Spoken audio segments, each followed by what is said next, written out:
சாமி, ஜீவராசிகள் உணவளிக்கும் அதோடைய பலன்கள் என்ன சார்?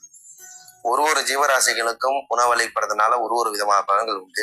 முதல்ல காக்கா அப்படின்னு பார்த்தோம் அப்படின்னா, காகத்திற்கு உணவு அளிக்கிறதுனால முன்னோர்களுடைய ஆசை நமக்கு பரிபூர்ணமாக கிடைக்கும். காகம் எங்க பார்த்தாலும் இருக்கு. அப்பேற்பட்ட காகத்திற்கு நாம் உணவு அளிப்பதனால முன்னோர்களுடைய ஆசை கிடைக்கும். அடுத்தது பாத்தீங்கன்னா குரங்கு, ஆஞ்சநேயருடைய அம்சமாக இருக்கக்கூடியது இந்த வானரங்கள்லாம் சொல்லப்படக்கூடிய குரங்கு. இந்த குரங்குக்கு நம்ம அன்னதானங்கள் மற்றும் அதுக்கு தேவையான பழங்கள் எல்லாம் கொடுக்கறதுனால அகால மரணத்துல இருந்து நம்ம தப்பிக்கலாம். அகால மரணங்கள் இது போன்ற துர்நிமித்தங்கள்லாம் இருந்து நம்ம தப்பிக்கணும் அப்படின்னா நம்ம இந்த குரங்குக்கு உணவு அளிக்கலாம்.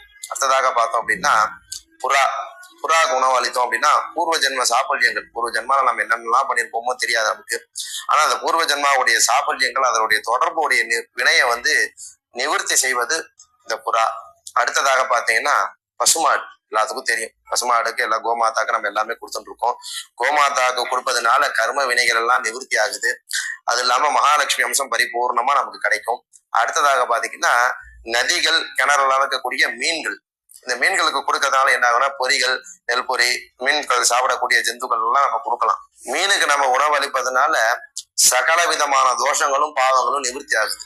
இதனால அப்படின்னா ஜலதா நவலட்சாணின்னு 9 லட்சங்கள் நாமெல்லாம் நீரிலே இருந்திருக்கோம். 84 லட்சங்கள் நாம பிறந்து வளர்ந்து இறந்து பிறந்து வளர்ந்துன்னு இப்படியே இருக்கோம் இல்லையா?